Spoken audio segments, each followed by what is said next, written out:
We are live, Sam and Joe, back with you, the proper MMA podcast. It's been a couple of weeks, but we are back ahead of this huge card in Abu Dhabi this weekend. UFC 308, Topuria against Holloway. It's a stacked card from Abu Dhabi. We're going to do our usual Fridays and pick our head-to-head drafts. We each pick five fighters from the card, and we see who comes out on top. Joe, last time out, UFC 307, we've had a couple of weeks off, but I'm back in form. Back in form, son. 5 out of 5 on the last one. I was struggling. You were the man in form, kicking my ass, and now I'm back in the game. I think is that 4-2 or something like that for the score since we've been doing this. But the second clean sweep after you got one, I think, in August. Yeah, well done, Sam. About say it's about time. I like it. You're now ahead. You're in a good week, for your last time. But I think this is the big one, Sam. We've been waiting for this, haven't we? I think we've been clawing along with these.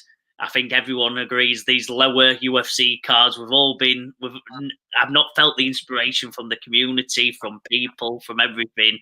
We're now here. It's the big one. It's a time when we can all watch it. We can sit in a lovely afternoon with our beers, Saturday afternoon and night, going into the night time, and we're ready to rumble. We are indeed. A fight card on UK time, and it's probably one of the best ones of the year. We've had some good ones earlier in the year, but you're right, we've had a little bit of a moan throughout the summer. Some of the maybe quality and depth of some of the cards that we've seen, but there's no doubt this one is a top-notch card. Ilia Topuria defending his featherweight title against Max Holloway in the main event. The co-main, the return of Khamzat Chimaev. We were supposed to see this fight with Robert Whittaker in Saudi Arabia earlier in the year. Khamzat ill again, but back now and has weighed in this morning, 186 pounds. He is on weight, and this one looks finally locked in. We've got a stacked card as well. So the UK interest with Lerone Murphy in his second home of Abu Dhabi as well against Dan Ige. But let's get stuck into it, Joe. Let's get stuck into the five fighter draft picks for the cards. I'm the reigning champion. I don't get to say that too often. So you know what? I'm going to let you go first. Appreciate. So in round one, I'll just give a quick preview of what we like to do. We call it the draft. Obviously, quite self-explanatory. We both have a pick. We go 5 rounds, and we go for toe. Winner at the end of the night. Whoever has the most wins is the winner. And on that, Sam, obviously you normally go with the odds nice and early to get your first few picks in. I'm going to go big. It's round 1, our first ever show live. I'm not going to go too big, but I'm going main event. And I'm going Max Holloway as my first pick. I love Ilia Topuria, but I think where Max is the right age again. He was a very young champion. People didn't realise he's still got youth on his side. Topuria is the man, but I don't know. They're going to scrap, and I don't want to go toe for toe with Max. I think the way if we have seen Max get beat, it's through purely elite technical prowess. Topuria does have that, but we have seen him get caught a few times, especially earlier on in his UFC tenure. He's got extreme power, but as we've seen, I don't think Max don't get knocked out easily.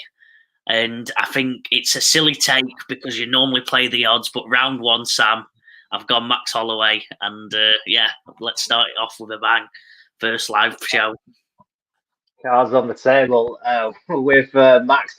I found it hard this week trying to pick the winner of this one. I'm kind of looking into different angles and stuff like that when I'm kind of looking at the bets to make, but I'll keep my powder dry just in case I do want to return to this one later on. But I'm not pointing to the canvas and going Ilia Topuria in my first round pick. I found this one quite hard. This but I think my first pick, I'm gonna go for a UK boy, Lerone Murphy, to get the win. Career best win last time out against Edson Barboza. He comes up against Dan Ige here, and I think Dan Ige, he looked good, didn't he? Last when he came in at 4 hours' notice last time out against Diego Lopez. But Lopez, had to weigh in that 3 times that week. It was a real emotional week with all the stuff with Brian Ortega that was going on, and the fight falling out at the very last minute. Ige was already in training camp for a different fight. Came in, no pressure, and put on a show. But away from that, he is what he is, Danny Ige. He likes to come forward, likes to have a scrap. But I just think our boy Lerone Murphy, the Manchester man, has a real good fight IQ, fights well off the back foot, switch stances nicely. This one, if anyone's going to grapple, it'll be Lerone to try and grind it out. And unless Ige is finishing someone, which I'm not sure he is going to be able to do against Lerone, he is tending to come out of the decisions on the wrong side. He's 4-5 in his last 9, which is since 2021. And I think the times he's gone to the decision, he's won 1 and lost 4. And I think this one's going to see the full 15 minutes. This one, it'll be a good scrap. But I think Lerone Murphy just is a little bit fresher. And with the style that he has, I think he's going to get himself another win here in this featherweight division. Like it, Sam, like you said, one of the emerging UK talents. Safe pick. It's the way I probably should have gone, but I'm not. I'm here for a good time, not a short time on this one, Sam. It's the first live show, and I'm happy with my pick. Going on to round 2, Sam, it's your pick. Round 2, then. I'm going to go for, I think, I'm going to go for Ankalaev, I think, against Rakic. I like Rakic, and obviously he's come back this year at UFC 300 after a couple of years out. He looked quite good against Yuri, didn't he, at UFC 300, but did get finished in that second round. He looked quite bright at the start, but Ankalaev's just been on a real good run at light heavyweight. It was probably a little bit unlucky, maybe stylistically overlooked for the title shot against Alex Pereira with Roundtree Jr. Getting the shot ahead of him. This fight was kind of already booked. That felt a little bit tactical by the UFC as well. Book Ankalaev and then give Pereira another fight at the top of a pay-per-view. But he's been in good form. He's been doing what he has to do. Finished Johnny Walker last time out, which was a rerun of that fight that was the no contest with the illegal knee. He was in a close fight with Jan Blachowicz, beat Anthony Smith. These names not necessarily jumping, massively off the table, but I still think Rakic is finding his feet a little bit after such a long time out, blowing his knee against Blachowicz a couple of years ago. And I just think probably Ankalaev, with his wrestling, with his stand-up, in a similar vein to Murphy, will be able to get this one done a bit more tactically. Grapple when he needs to, and I think he'll frustrate Rakic, who may look good early doors, but I think Ankalaev will take over and get this one done. Perhaps on the scorecards, but he has been told to get a title shot by Dana that he needs to make this one look good and explosive. So maybe we'll see something different from him. But I'm going to go for Magomed Ankalaev to get this one over the line. Yeah, easy one, Sam. Like that was going to be my pick. That was going to be my first round pick if I didn't want to start off with a bit of excitement. That's the smart man's pick. A bit devastated. I was hoping you'd go elsewhere. You might be 2-1 up, Sam, going into my pick here. My round 2 pick.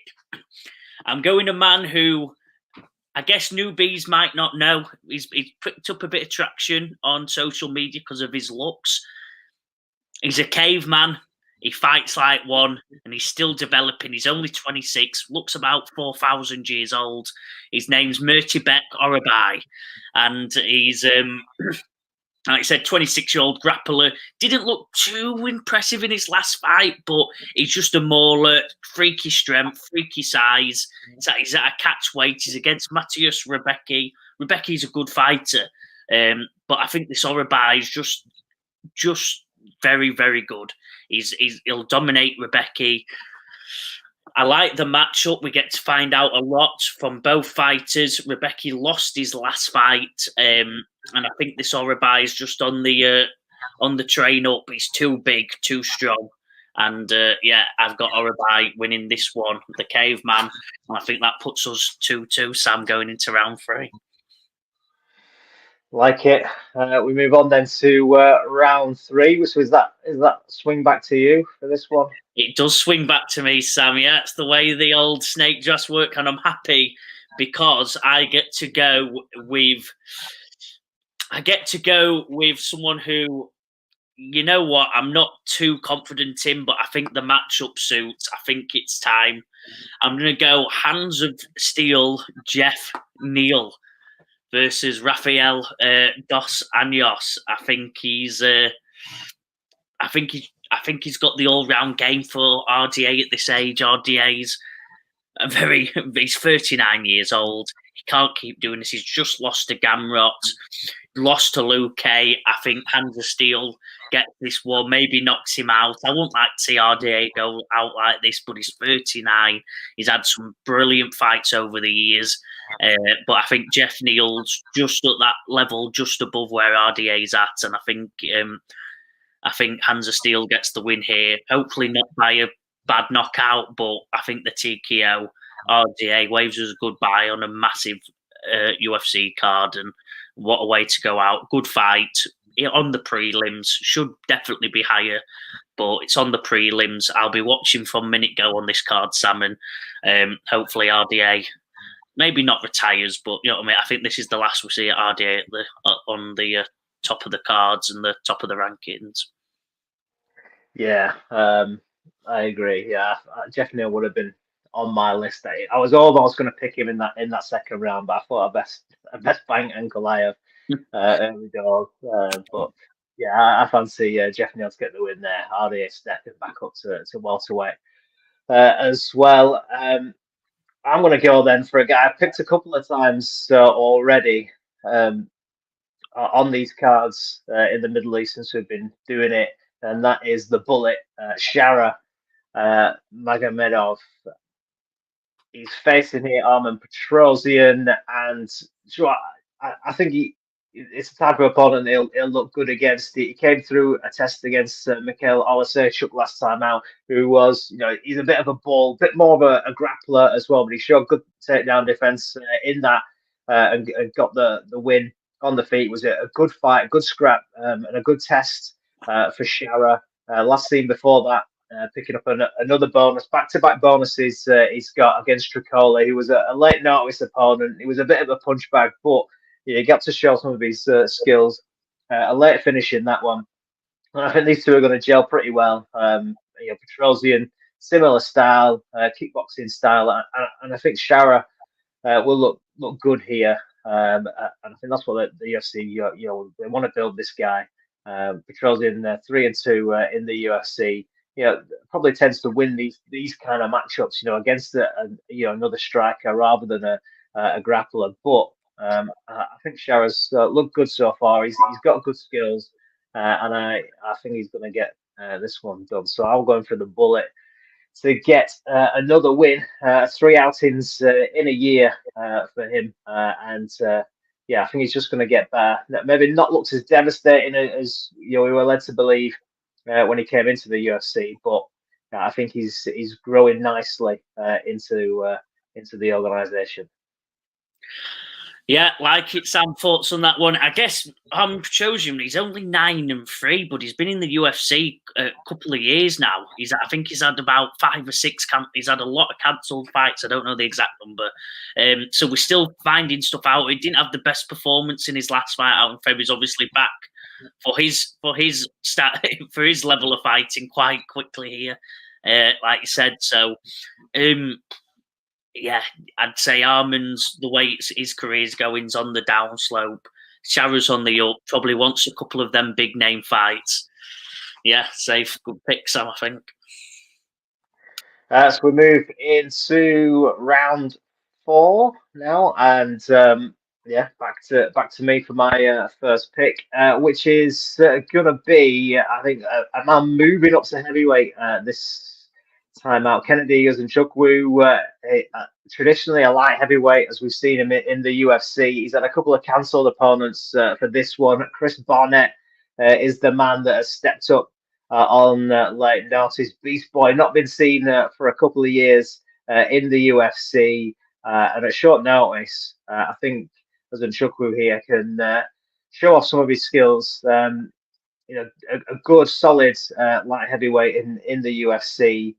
Barnett, a very short, stocky heavyweight, and I think he's got something like an 8-inch reach advantage here. And I think, as long as he can keep away from the big bombs of Barnett, he's a tall guy as well. I'm not sure Barnett, who occasionally can get the leg kick high. In the UFC, looks a little bit flashy. I'm not sure he's going 6'5".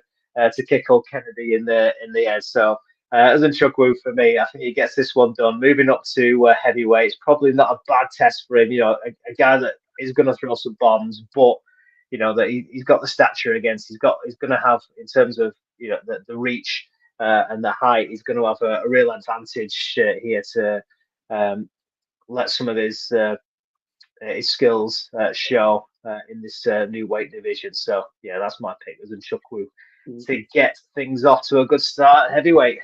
Yeah, I think with Beastie Boy, like I said, I didn't realise it'd been so long. I think his hype in 2022 was incredible. Like you said, he got the loss and the win there, but he was always good fun to watch. Like you said, such a big man being able to do funnily athletic things. I don't think it's athletic like a Johnny Walker. It's a strange form of athleticism Chris Barnett's got. But he's 39 now. He's had, like you said, he's had 4. He's had another one with about 5 or 6 cancelled fights in the last couple of years through injury, and it might be his time, Sam. As you said, it might be his time now. So yeah, I think Kennedy Nzechukwu is definitely a pretty safe pick there, Sam. So I'll rattle off my one, and this is where I think it gets a bit tougher now. We've gone through the bigger odds fighters. There's a lot to be. There's a lot of close fights here.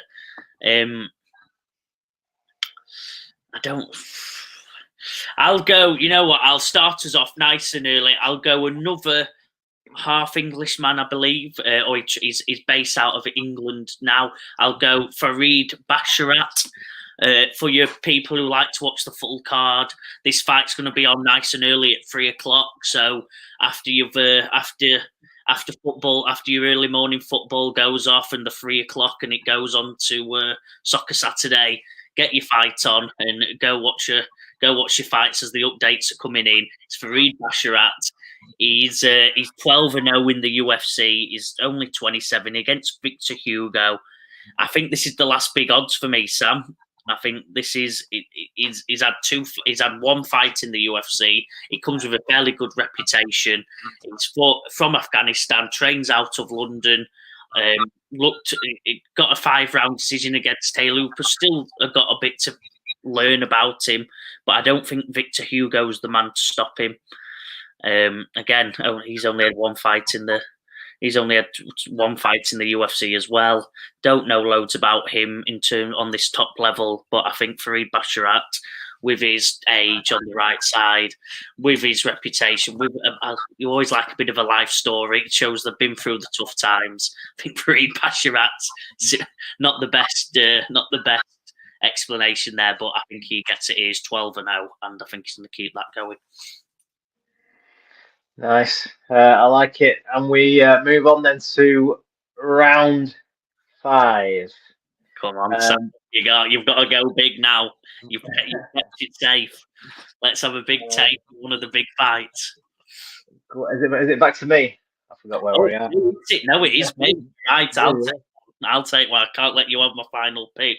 I don't know if you'd go this way anyway, so it'd be interesting because you've stayed away from the two main fights, and you've only got 1 pick left. I've already took Max Holloway, which is a massive risk against Topuria, but I think Max does it, and I'm going to go another underdog, and I'm going Robert Whittaker. Maybe my fandom of the sport is overtaken here, but I think Rob beats Khamzat. I know it's a big take, but I think Rob's got the all-round game. Brilliant defensive wrestling.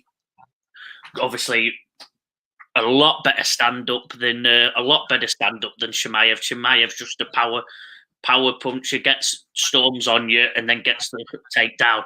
I don't think it's going to come as easy as we've seen. We've seen Khamzat have a tough test in previous times with the like of Gilbert Burns and that, where Whittaker handles all these fighters pretty comfortably now.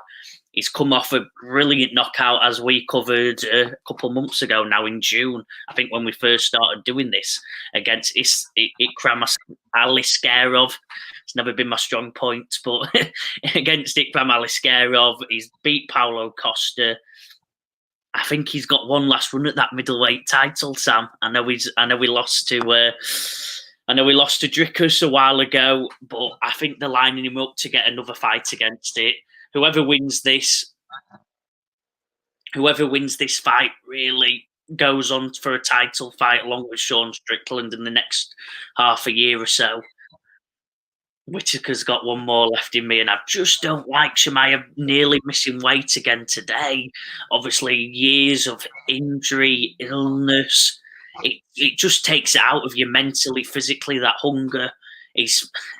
We've seen him struggle in the past. Whittaker's tried and tested. If Chimaev beats him, he's going to go on to be champion for the next couple of years.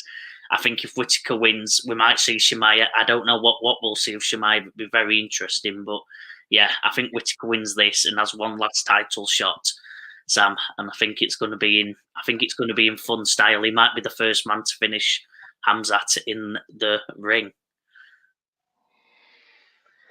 Interesting. Big. I've come big. Yeah, I think these are both really good fights. The main event and the co-main. Like I said at the start, I've kind of steered away from making picks this week in some of my other work. Tried to look at different angles because, like you said, you just don't know with Khamzat. We know everything there is to know about Rob. That the good and occasionally the fight against Drickus, the first one against Adesanya, where if you come out and really put it on him, occasionally you can get him to crack. But more often than not, he is probably one of the most reliable fighters you could ever wish for in MMA. And Topuria, with the Holloway fight, there are still, even though he isn't that good, there are still some of those little unanswered questions. If Max can take him into deep waters, what happens in there? So I'm going to take you on one of them. I'm trying to work out which one would be best. Do I go Topuria? I was going to go for somebody else, but I've got to take you on. I know, like you said, it's the first live show. We've got to go for a big head-to-head. So it's who I think is going to win more. Topuria, has he got a bigger chance of beating Holloway, or has Khamzat got a bigger chance of beating Rob Whittaker? And I don't know. I'm half tempted to say Topuria just because I think he could put on a clinic, and then it'll be an obvious one come Saturday night. But I think I'm going to take you on with Khamzat. Oh, you changed your mind. I like it. For Chimaev, I don't know. He seems a little calmer this week. He's I don't. Do you know what? I'm not saying anything bad. Don't sue me, Khamzat. But when someone goes is in their hospital bed in June, and they're coming in October looking lean and mean, and in between they've spent time in the Russian mountains for a long training camp, and all of a sudden you're looking top notch. I just think Khamzat is going to look fearsome coming out on Saturday night, and I just think. I think it's that early doors thing, isn't it? He's got to come out and he's got to put it on Rob, and he's got to look for the finish in the first couple of rounds, so we know what might happen if Rob can draw it out later on into the fight. But I'm gonna go for that. I'm gonna go for Chimaev coming out looking devastating and just catching Whittaker a little off guard, and him being maybe a little bit stronger than he anticipated. Over the Topuria one. So yeah, I'm going to take you on with Khamzat. We know he's got what he's got and what he brings. He hasn't looked the same over the last couple of years with the health issues and the weight issues and all that kind of stuff that's been going on behind the scenes. But like you said, if he doesn't win this one, what happens with him? Where does he go? So I think there's that little bit of added pressure, and he just seems a little bit calmer this week. So I'm going to go with that. I'm going to go with Chimaev getting this one done against Whittaker. Right, I'll just cover. So round one, I went Max Holloway. Sam, you went Lerone Murphy. Round two, I went Orabai versus you, who've gone with Ankalaev. Round three, Jeff Neal. You've gone Shara the Bullet Magomedov. I've gone Basharat versus Kennedy Unsheku. And then I've gone Rob Whittaker and you've gone Khamzat Chimaev face-to-face co-main event final for us. I like it, Sam. It's going to be a close one, but I guess before we leave, let me get your thoughts on the event. As we've said, we've talked to him numerous times about how there's been a lull about UFC, and I'll still say it, Sam. I think this has caused a bit of a downfall. I've not felt the buzz personally online around. It's been higher than it has been the last couple of months, but it's not been as high as I think it should be, and I think that's because there's a bit of fatigue within the MMA community. I'd love to get your thoughts on that, because I don't feel it like normally I'd have random, my friends who vaguely follow, they'd be asking about fights like this, there'd be people talking, you'd catch a few things online. I'm not seeing as much as I normally would by not crazy fans like we are. I think maybe because I think the last year maybe boxing and other things have took the highlights. But sorry, Sam, I'll let you. What do you think? Yeah, I don't know. Yeah, I suppose maybe not as much, but then like I said, Chimaev's come in and been really calm this week. I think there's been a lot of anticipation about this fight week, but yeah, Chimaev's come in. He's been nice and calm. He's not been trash talking. Max hasn't really risen to Topuria too much. He's kind of kept the Holloway chilledness that he has, in kind of interviews and the press conferences and that kind of thing. So there's been those potential for it to really like catch fire in terms of like the PR and promo for it. But I think that the fights will do the talking for this one. And I think maybe we haven't had those necessarily viral moments that you get fight week in the hotel on the embedded or at the press conferences. It's kind of died down a little bit. And I suppose the likes of Khamzat as well, he's got to come out. He's got a lot to prove this weekend. So hopefully the fights do the talking, and then that kicks us in then to these last two big events of the year with John Jones and Miocic and Tom Aspinall turning up, and Tom Aspinall being that Kickstarter in fight week where he's in the hotel trying to get in Jones's face and that kind of thing. Hopefully Tom will do that for us and kick us into action. But yeah, we have had that lull, haven't we? And it's been, I said a couple of shows ago, it would have been nice this year to just end this year, get Jones out, get McGregor out, get those lingering ongoing stories just out of the way and done, and then move on into 2025 with something different. But I think the first 3 or 4 months of the year, well, February, March, and April, they put a lot of fighters out, and we've kind of not seen some of them again. Whereas normally you probably see a couple of guys 2-3 times a year. It's kind of not worked out the same way for the UFC. But yeah, I'm excited about this weekend, and I hope these two fights on the main event and the co-main here are just really hard fights to call. So yeah, excited from that point of view. Let's have your take on the main event then, Sam. Obviously, I give my take. I think Holloway wins this. I think he regains the title. I think he rides the... I just think there's levels to this. Volk's not looked the same. Against that fight against Tory, he looked slow. He looked like that knockout had really taken them 2 fights against Islam had really taken it out of him. It didn't look the same. His age looked like he kind of caught up to him. So I don't think we've seen the best. Holloway's still got 4 or 5 years left in him. He's had 30. He's had 34 fights. I think Holloway's on this, and he's getting this. I think Topuria definitely going to regain the championship.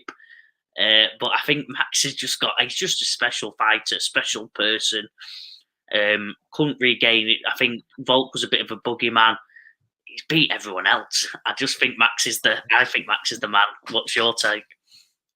Yeah, it's going to be interesting, isn't it? I think, like I said before, that question over Topuria is still, he kind of, I wouldn't say skip the line, but he was kind of there or thereabouts. He fought Josh Emmett, who was kind of 5'6" at the time, and then because, like you said, Volk was so dominant at the time, he kind of jumped over, your Ortegas, who wasn't really there, or Yair Rodriguez. He kind of, I wouldn't necessarily class Emmett as that like final test before a true title eliminator, and then he got Volk, as you said, knocked out less than 4 months ago by Islam Makhachev with that head kick, and he was well documented before the fight, even talking about his mental health issues, Volk. So was he in the right place? I'm not taking it away from Topuria, but those are those lingering questions that still need answering. When he comes up, against someone like Holloway, what is going to happen?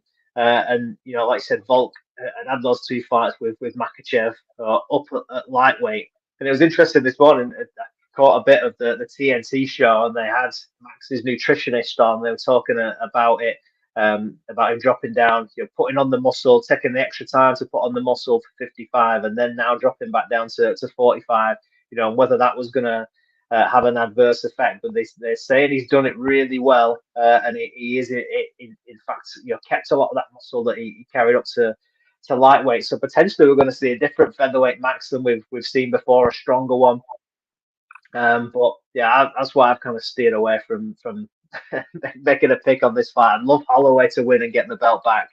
Topuria has looked great so far. Put on a clinic against Josh Emmett over the 5 rounds. So he has been the 25-minute distance, but not against the top caliber guy. Volk, he dispatched with fantastically, but there are those questions about Volk and whether he should have been there or not. And there's no doubt he's a great talent, but so's Holloway, and like I say, he's got that experience. So I'd probably hopefully lean more towards Holloway, but like I say, Topuria could just be that good. So I'm really looking forward to on Saturday night, and it would be interesting, for it to go the full 5 rounds, and I want to see Topuria in kind of the 3rd, 4th, and 5th, against someone like Holloway, and Holloway to have a little bit more success than anybody has really previously against Topuria. So I want to see questions answered from Topuria in the later rounds, and similarly in the co-main event as well. I'd love to see Rob still hanging there in the 4th and 5th with Chimaev, and see where he's at now after what we've seen against Usman in those 3 rounds, and what we saw against Gilbert Burns at 170 as well, when he did go into the 5 rounds there as well, and he was fading. And is that still the same Khamzat Chimaev if you get him late?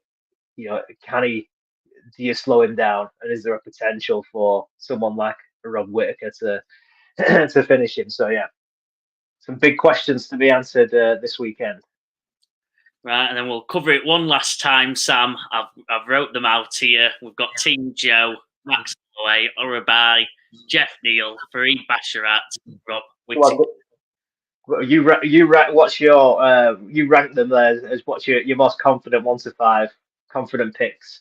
1 to 5, I'd go Urabai, number 1. I think he comfortably wins. I think Jeff Neal puts an end to RDA. Then Basharat. We've still got to find out about Basharat and his opponent. We've still got a bit to learn there. Max and Whittaker, I'm going with my heart. Like you said, the odds are dictating they're both underdogs there, but I think I'm going with my heart. I think these 2 legends of the sport have got one last run in him, and they both were champions at a very young age. Rob's only 33, Max is only 32. That's prime age for MMA fighters nowadays, so that's my one. And I'll load yours up here, Sam. Take us through the same for you. Uh, yeah, I think probably you'd have to go Ankalaev as one. I'm pretty high on Murphy, being able to beat Dan Ige, just stylistically. So I'm going to go that's two.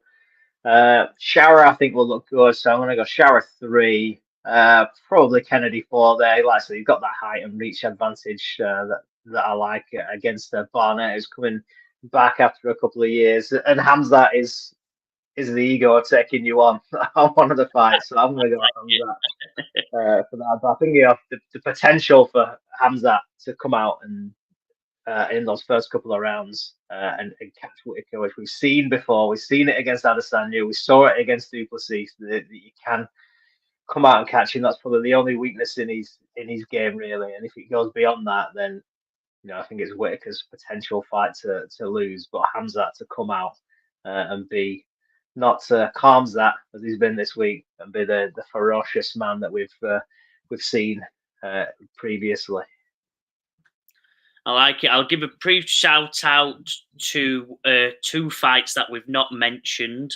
There's a big one in Ibo Aslan versus Rafael Corella, 11-0 versus 13-1. That's the prelim main card.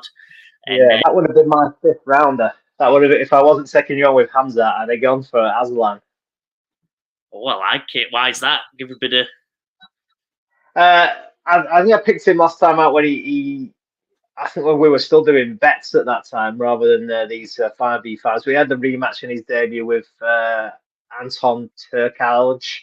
Got the win in the end. It was a third round finish, overhand right, and I think he just looks good. Young heavyweight. I can't remember his age, but he's 28. He's a big guy. And I've been coming in here, against guy UFC debut. All right, he's only 1-0 in the UFC himself. He fought on the Contender Series as well, where he got a first round knockout. But fighting Rafael Chiqueira. Apologies for the pronunciation, Joe-esque pronunciation of the Brazilian. But he's been fighting on the regional scene. He's 7-0. He's got 5 finishes. Could be a real explosive fight, this one. But I think Aslan, it can get the job done. So I was going to pick Aslan ahead of some of the stickier picks at the top of the card. I like it, Sam. Well, been a pleasure. Done nice 40 minutes there. I think we've covered nearly every fight. I think there's only the Bruno Ferreira versus Abus Magomedov, both on losing streaks. Probably one that we can miss. We've gone through the whole card. What an event, and I'm happy it's at a good time. The only negative for us UK fans, it's on pay-per-view. I don't know if you've seen that. It's finally going to cost money to watch the UFC. I know, and back-to-back pay-per-views as well, isn't it? Because John Jones, Miocic is also going to be pay-per-view. So just in time for Christmas, double pay-per-view from the UFC. But yeah, they are worth it. I think when it is these Abu Dhabi on UK time zone stacked out cards, they're generally pay-per-view, and yeah, I think that's the price we pay for having a time zone that we like. We can't get it in Manchester, but we'll have it here for UFC 308. Well, like I said, I lived in America for 5 years on and off. It costs $80, $90. I think some got up to some crazy money that I can't make. I think they're only £20 here, so I can fathom that one. I'm not dying. I'm not maybe looking out for some Reddit websites anymore. I'm happy to pay that cash, the 20 odd quid for these ones. Like I said, what an event! So good luck on your pick, Sam. Good luck on your betting and have a lovely Saturday. Yeah, enjoy the fights.